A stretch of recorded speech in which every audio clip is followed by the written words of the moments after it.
स्वागत है। अभी पिछले वीडियो में हम लोगों ने अप्रैल का करंट अफेयर्स पढ़ा और उसमें कुछ कुछ चीज़ें बाकी रह गई थी, तो हम लोग उसे ही पूरा करने जा रहे हैं। तो चलिए यहाँ से रिवीजन शुरू करते हैं।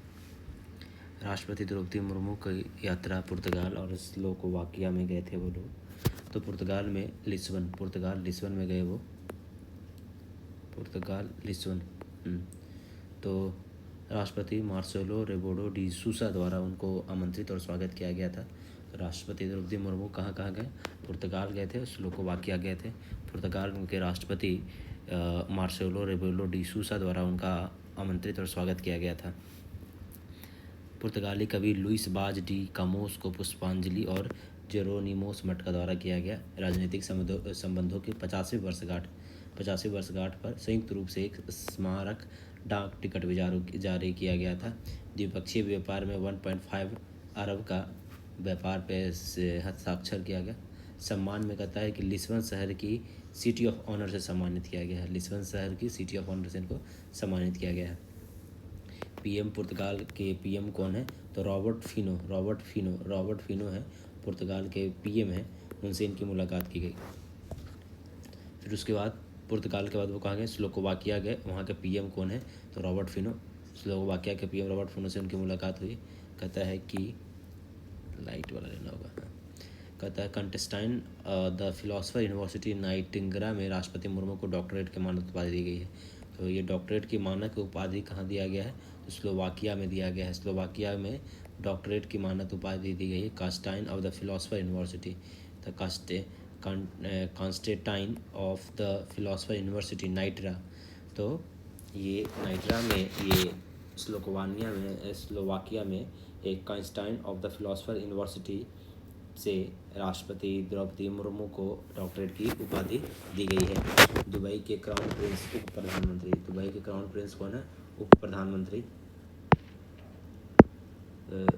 प्रधानमंत्री मोहम्मद अल मखदूम भारत यात्रा पे आए हुए थे। दुबई के क्राउन प्रिंस कौन है? तो बता कि मोहम्मद अल मखदूम भारत यात्रा पे आए हुए थे। तो कहता है Indian institute of management IIM Ahmedabad का एक कैंपस दुबई में स्थापित होगा। तो IIM अहमदाबाद का एक कैंपस कहाँ होगा? IIM अहमदाबाद का एक कैंपस अहमदाबाद दुबई में जाकर अपना स्थापना शुरू करेगा और सितंबर 2025 से पाठ्यक्रम भी शुरू हो जाएगी। Indian institute of foreign trades IIFT का एक कैंपस दुबई में भी एक्सपो इंडिया और इंडियन पवेलियन में स्थापित किया जाएगा। तो अब दुबई के जो क्राउन प्रिंस है, तो उन्होंने क्या नाम है? मोहम्मद अल मखदूम। उन्होंने कहा था कि IIM अहमदाबाद का एक कैंपस कहाँ स्थापित किया जाएगा? तो बता दुबई में। IIM अहमदाबाद का एक कैंपस जाएगा दुबई में किया जाएगा। और एक कहता है कि Indian institute of foreign trades के भी दुबई में स्थापित किया जाएगा। तो इस बार अहमदाबाद दुबई में स्थापित किया जाएगा। पीएम मोदी की सऊदी अरब यात्रा के बारे में देख लेते हैं। तो पीएम मोदी की सऊदी अरब यात्रा कहता है कि पहलगाम हमला के कारण बीच में स्थगित कर वापस लौटे। तो वो कहाँ? सऊदी अरब गए हुए थे। मोदी जी कहाँ गए हुए थे? सऊदी अरब गए हुए थे। पहलगाम हमला के पहले वो कहाँ थे? सऊदी अरब गए थे, तो वो वापस लौट गए। सऊदी के क्राउन प्रिंस को मोहम्मद बिन सलमान।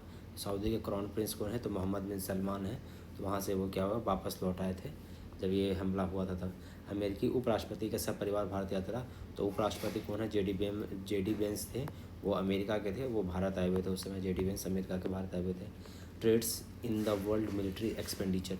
वर्ल्ड मिलिट्री सिपरी एक रिपोर्ट जारी करता है trades in world military expenditure में। वो स्टॉकहोम में है। कहता विश्व की सेना पर खर्च में कहता सबसे ज़्यादा खर्च कौन कर रहा है?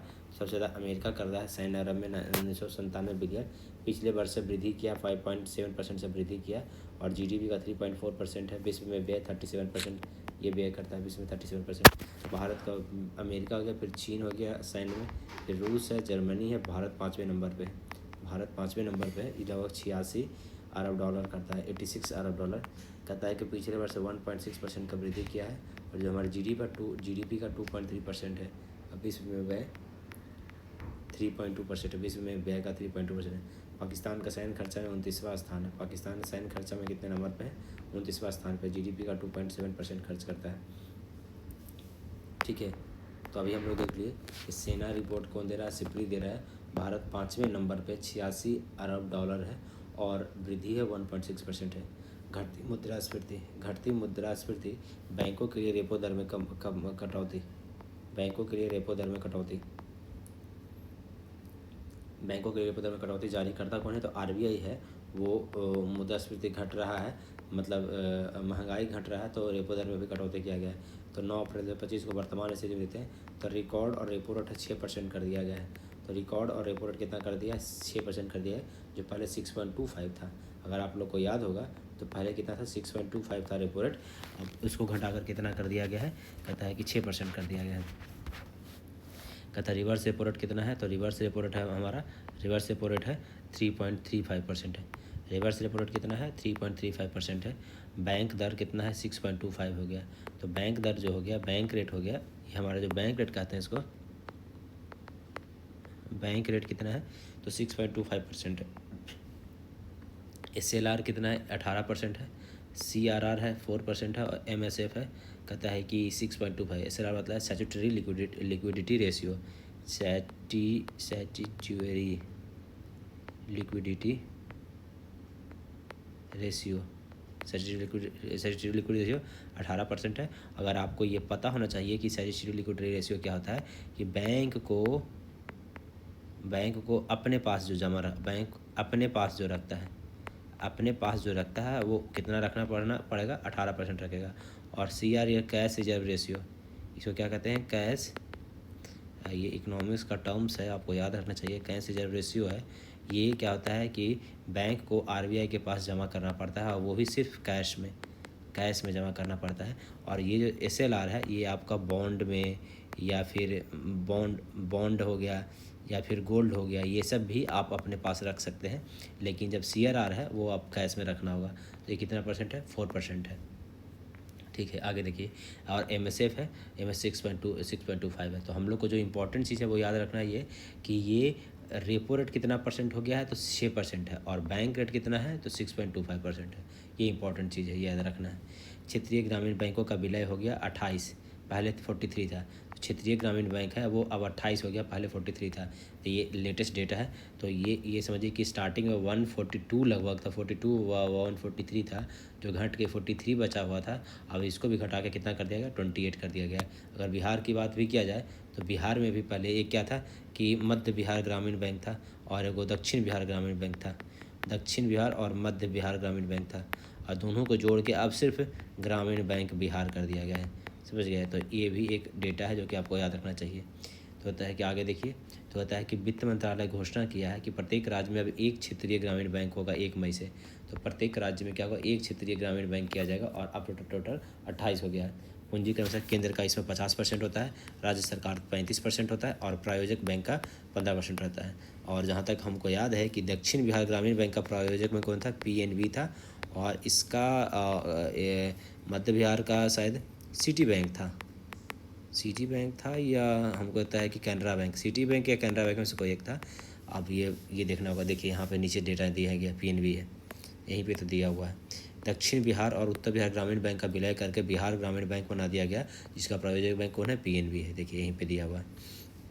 भारत में वस्तुगत निर्यातों एवं आयातों में वृद्धि।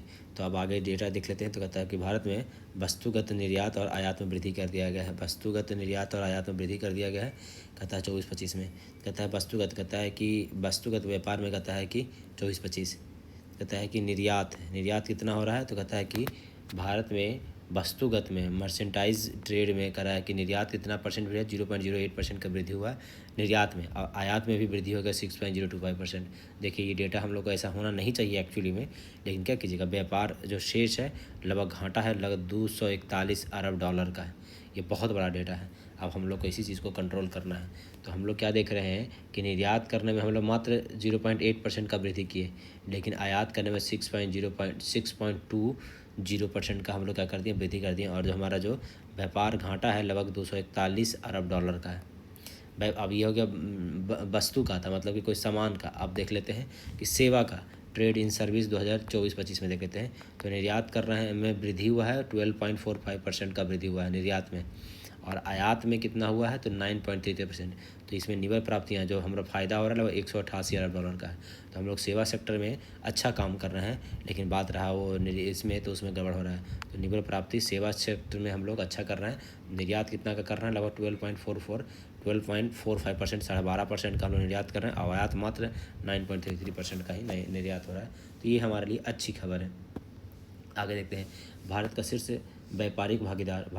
व्यापारिक भागीदार कौन है, तो आंकड़ा जारी करता वाणिज्य मंत्रालय द्वारा जारी किया था। तो शीर्ष व्यापारिक भागीदार का आंकड़ा कौन देता है, वाणिज्य मंत्रालय देता है। तो शीर्ष भागीदारी में कौन है, तो हमारा अमेरिका है, जो कि लगभग $131 का है, जिसमें 10.7% का वृद्धि किया गया, 10.7% का वृद्धि हुआ।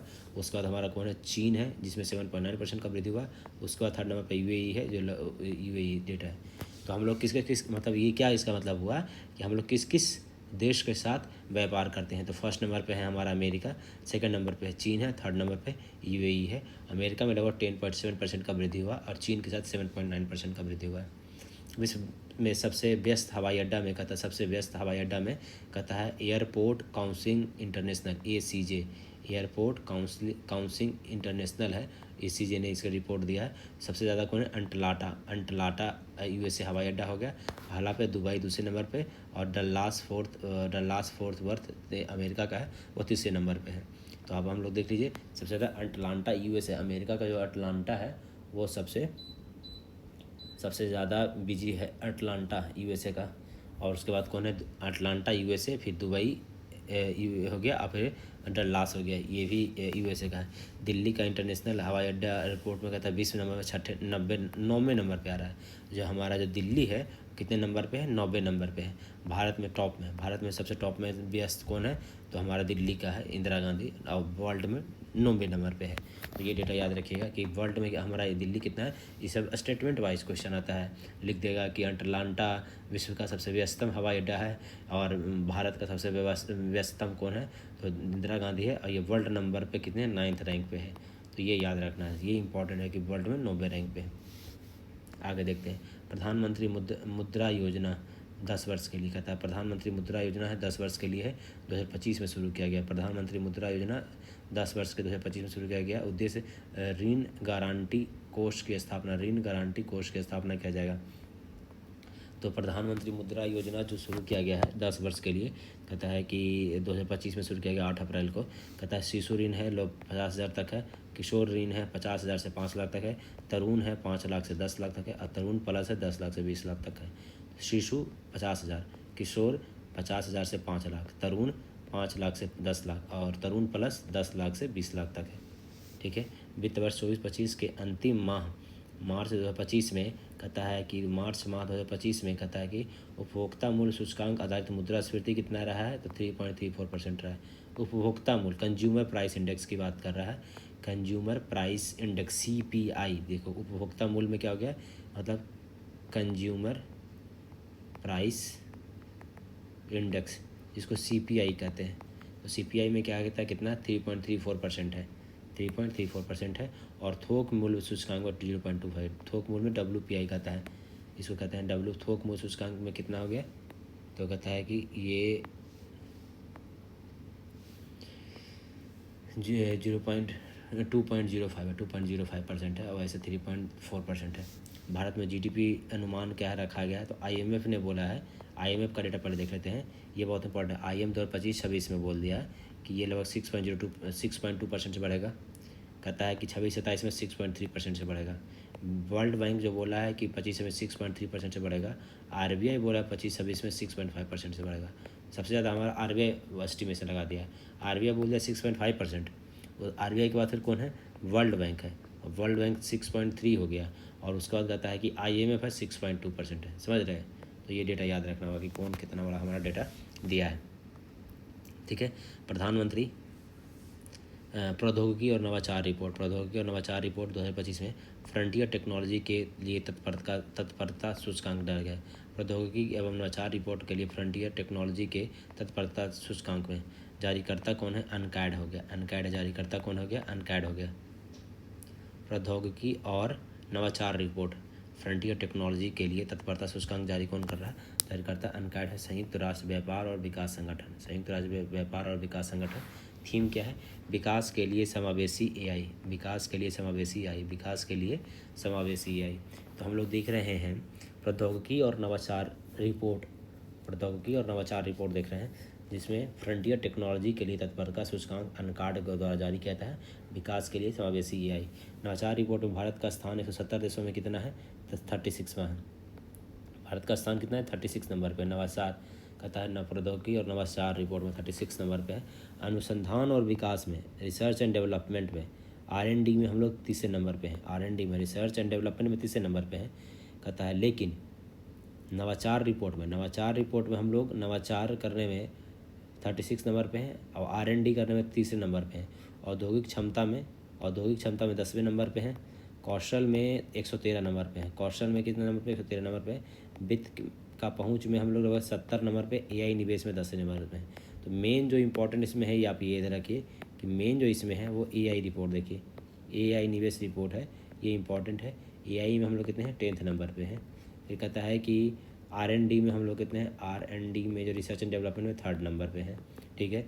और तत्परता, तत्परता सूचकांक हम लोग 36 नंबर पे हैं। और नवाचार रिपोर्ट में हम लोग क्या है? ये कहता है 36, मतलब वही, ठीक है। आगे देखते हैं नियुक्तियाँ अप्रैल में किन की नियुक्ति की गई है वो देख लेते हैं। PM का निजी सचिव, PM का निजी सचिव किसको नियुक्त किया गया है? तो निधि तिवारी को। निजी सचिव PM का निजी सचिव निधि तिवारी, निजी सचिव निधि तिवारी। कहता RBI के डिप्टी गवर्नर 14 वर्षों के बाद कोई महिला बनी है। RBI की जो डिप्टी गवर्नर बनी है वो पूनम गुप्ता जी बनी है। RBI की डिप्टी गवर्नर कौन बनी है? पूनम गुप्ता, जो 14 वर्ष के बाद कोई ये महिला बनी है। कहता RBI के डिप्टी गवर्नर अन्य में कौन है? TV रविशंकर। कहते ये अन्य कार्यकाल मई 2026 तक इनका कार्यकाल है, मई 2026 तक इनका कार्यकाल है। फिर कहता है कि 23वें विधि आयोग के अध्यक्ष कौन बने हैं? तो दिनेश महेश्वरी। 23वें विधि आयोग के अध्यक्ष कौन बने हैं? तो दिनेश महेश्वरी बने हैं। पेंशन फंड नियामक और विकास प्राधिकरण पेफ्रडा, PFRDA का नया चेयरमैन कौन बने? एस रमन। मतलब पेंशन का जो काम कौन देखने वाले हैं? तो रमन जी देखने वाले हैं। एस रमन जी पेंशन वाला काम देखेंगे। SBI के नए चेयरमैन कौन बने हैं? SBI के CS शेट्टी। SBI के नए चेयरमैन CS शेट्टी। 52वें CGI BR गवाई बने हैं। कहता भारत के कृषि अनुसंधान के महानिदेशक, कृषि अनुसंधान के कौन है? मांगीलाल जाट। कृषि अनुसंधान के महानिदेशक कौन है? मांगीलाल जाट। माकपा के महासचिव बनाए गए हैं, ये इंपॉर्टेंट नहीं है। राष्ट्रमंडल की 7वीं महासचिव कौन बनी है? राष्ट्रमंडल की शार्ली बोचवे। एक मिनट। राष्ट्रमंडल की 7वीं महासचिव कौन बने हैं? शार्ली बोचवे। एशियाई क्रिकेट परिषद नया अध्यक्ष, एशियाई क्रिकेट परिषद के नया अध्यक्ष कौन है? मोहसिन नकवी। तो एशियाई क्रिकेट परिषद का नया अध्यक्ष कौन बने हैं? मोहसिन नकवी बने हैं। भारतीय भारोत्तोलन महासंघ के एथलीट कमीशन के अध्यक्ष कौन है? मीराबाई चानू बनी है। तो मीराबाई चानू को भारतीय भारोत्तोलन महासंघ के एथलीट कमीशन का अध्यक्ष कौन बने हैं? तो मीराबाई चानू बनाए गए। मीराबाई चानू बनाए गए।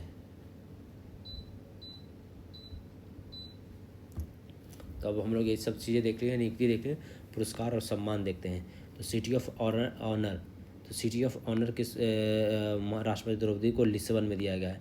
लिस्बन में सिटी ऑफ ऑनर से सम्मानित किया गया द्रौपदी मुर्मू को। कहता है मित्राभूषण, PM मोदी को श्रीलंका में मित्राभूषण दिया गया है।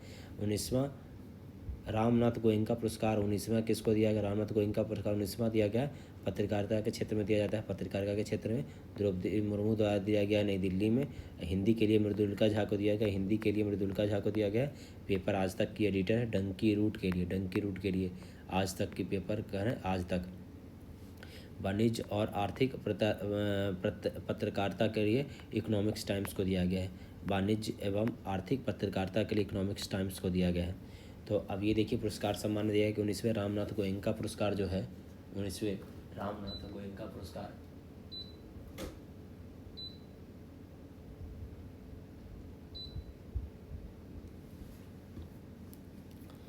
तो पत्रकारिता के लिए किसको दिया गया है? तो मृदुलिका झा हिंदी में, और इकोनॉमिक्स टाइम्स को आर्थिक पत्रकारिता के लिए। चमेली देवी जैन पुरस्कार, चमेली देवी जैन पुरस्कार पत्रकारिता के क्षेत्र में मीडिया फाउंडेशन द्वारा दिया जाता है। पत्रकारिता के क्षेत्र में मीडिया फाउंडेशन द्वारा चमेली देवी जैन पुरस्कार दिया जाता है पत्रकारिता के क्षेत्र में। तो देखिए सवाल पता कैसे आता है, सवाल पूछेगा कि रामनाथ गोयनका जो पुरस्कार है वो किस क्षेत्र के लिए दिया जाता है। तो पत्रकारिता है, टीवी है, फोटोग्राफी है, कुछ भी देगा तो उसमें ऑप्शन में रहेगा पत्रकारिता। तो रामनाथ गोयनका पुरस्कार पत्रकारिता के लिए दिया जाता है। चमेली देवी जैन पुरस्कार किसके लिए भी दिया जाता है, तो ये भी पत्रकारिता के क्षेत्र में ही दिया जाता है। तो इसमें कहता है पंजाब की महिला पत्रकार जतिंदर कौर तूर को द कारवा में प्रकाशित मानवाधिकार उल्लंघन पर उनकी खोजी गई रिपोर्ट के लिए दिया गया है। तो चमेली देवी जैन पुरस्कार जतिंदर कौर तूर को दिया गया है, जो कि पंजाब की महिला पत्रकार हैं, उनको द कारवा के लिए मानवाधिकार उल्लंघन की खोज के लिए दिया गया है। मीडिया फाउंडेशन ने 2 नए पुरस्कार शुरू किए हैं। विश्वनाथ दिल्ली प्रेस पुरस्कार रोकी बुच जमन को दिया गया है, विश्वनाथ दिल्ली पुरस्कार रोकी बुच जमन को, और कमला मनकेकर पुरस्कार प्रियंका दुबे को दिया गया है।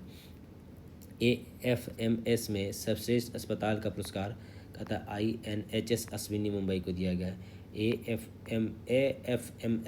AFMS में सर्वश्रेष्ठ अस्पताल का पुरस्कार INHS अश्विनी मुंबई को दिया गया है। तो सर्वश्रेष्ठ अस्पताल कहाँ है, मुंबई में है। सम्मानित कौन किए हैं, रक्षा मंत्री के द्वारा किया गया सम्मानित। लॉरियंस विश्व खेल पुरस्कार 2025 में कहता है मैड्रिड स्पेन में किया गया। घोषणा कहाँ किया गया, मैड्रिड स्पेन में किया गया इसका घोषणा। अब ये देखिए तो लॉरियंस का जो क्रिकेट है तो सर्वश्रेष्ठ पुरुष खिलाड़ी किसको दिया गया है, तो आर्मंड मोडो डुप्लांटिस स्वीडन के पोल वॉल्टर हैं। तो कहता है कि लॉरियंस का जो ये पुरस्कार है खेल पुरस्कार, तो लॉरियंस का विश्व खेल पुरस्कार में सर्वश्रेष्ठ पुरुष खिलाड़ी किसको चुना गया, तो आर्मंड मोडो डुप्लांटिस। तो लॉरियंस का सर्वश्रेष्ठ पुरुष में कौन है, आर्मंड मोडो डुप्लांटिस, स्वीडन के ये पोल वॉल्टर हैं। महिला खिलाड़ी में सर्वश्रेष्ठ महिला खिलाड़ी कौन है, सिमोना बाइल्स अमेरिकी जिम्नास्ट हैं, जो अमेरिकी जिम्नास्ट हैं। कमबैक का सर्वश्रेष्ठ खिलाड़ी रेबेका अंद्रेजे ब्राज़ील की जिम्नास्ट है। सर्वश्रेष्ठ टीम को रियल मैड्रिड का पुरुष फुटबॉल टीम है, सर्वश्रेष्ठ टीम हो गया। और इसमें विकलांग खिलाड़ी सब नहीं देगा। Sports person of the year Tom Pidcock है, और इसमें ऐसा कुछ खास नहीं दिया गया है, इतना ही याद रखिए। तो लॉरियंस का कहेगा कि पुरुष कौन खिलाड़ी है, मेन इंपॉर्टेंट इसमें यही है कि पुरुष खिलाड़ी कौन है, तो आर्मंड मोडो डुप्लांटिस है, स्वीडन के हैं। महिला खिलाड़ी कौन है, तो सिमोना बाइल्स है, वो अमेरिकी जिम्नास्ट है। मेन ये है। सबसे टीम कौन है इसमें, तो रियल मैड्रिड है, फुटबॉल टीम है वो है। विजडेन का क्रिकेट सम्मान के बारे में देख लेते हैं क्या है, कुछ चेंज कर लेते हैं कलर। हाँ, विजडेन का क्रिकेट सम्मान के बारे में देख लेते हैं। तो कहता है कि क्रिकेट के बाइबल विजडेन पत्रिका का 162वां संस्करण था। तो कहता है क्रिकेट के बाइबल के रूप में इसको जाना जाता है विजडेन पत्रिका को, जो कि 162वां संस्करण था। विश्व के सर्वश्रेष्ठ लीडिंग पुरुष क्रिकेटर का नाम जसप्रीत बुमराह भारत को दिया गया है।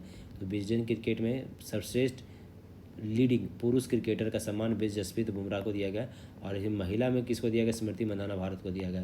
तो ये याद रहेगा, विजडेन में सर्वश्रेष्ठ पुरुष में जसप्रीत बुमराह है और महिला में स्मृति मंदाना है। विजडेन ट्रॉफी किसको दिया गया, मिशेल सेंटनर न्यूजीलैंड को। कहता है टेस्ट मैच में, कहता है कि विजडेन ट्रॉफी टेस्ट मैच में दिया गया, मिशेल सेंटनर को न्यूजीलैंड में है। और शीर्ष leading cricketer T20 in the world में कौन है, तो निकोलस पूरन वेस्ट इंडीज़ के हैं।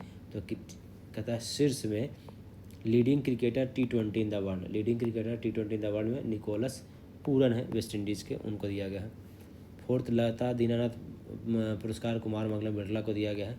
गणित का एबल पुरस्कार है, ये नोबेल की तरह ही माता एबल पुरस्कार है, वो कौन है, मसाकी काशीवारा जापान के, उनको दिया गया है। गणित का एबल पुरस्कार मसाकी काशीवारा को दिया गया है। कहता है बीज गणित विश्लेषण व प्रतिनिधित्व सिद्धांत में मौलिक योगदान के लिए, बीज गणित विश्लेषण व प्रतिनिधित्व सिद्धांत के मौलिक योगदान के लिए दिया गया है। कहता है कि गणित का एबल पुरस्कार Norwegian academy of science and letters Norway के द्वारा दिया जाता है। हमारे जो एबल पुरस्कार जो गणित का देख रहे हैं, ये मसाकी काशीवारा को दिया जाता है, और घोषणा कौन करता है, तो Norwegian academy of the science and letters Norway के हैं। कहता है कि नॉर्वे के सम्राट हेराल्ड 5 के द्वारा दिया जाएगा। 75 लाख लगभग $7.25 दिया जाएगा। प्रीतिजर पुरस्कार क्या है? तो प्रीतिजर पुरस्कार वास्तुकला में दिया जाता है। देखिए एगो प्रीतिजर है, प्रीतिजर पुरस्कार है, और एक और कुछ और था, एक और क्या था? रामनाथ गोयनका तो है, लेकिन प्रीतिजर ये वास्तुकला के लिए है, और एक पत्रकारिता के लिए भी होता है, ऐसा ही कुछ नाम है उसका, नाम मैं भूल रहा हूँ। तो प्रीतिजर पुरस्कार वास्तुकला में लियू जियाकुन को दिया गया है। तो प्रीतिजर पुरस्कार वास्तुकला में लिया जियाकुन को दिया गया। अत्यधिक आबादी वाले शहरों में सार्वजनिक क्षेत्र बनाने के लिए इनको दिया गया $1 लाख का। इकोनॉमिक्स टाइम्स को कॉरपोरेट एक्सीलेंस अवार्ड 2025 से सम्मानित किया गया। इकोनॉमिक्स टाइम्स को कॉरपोरेट एक्सीलेंस अवार्ड से दिया गया है। तो business leader of the year Kumar Mangalam Birla को, business leader of the year Kumar Mangalam Birla को दिया कीजिएगा आप लोग।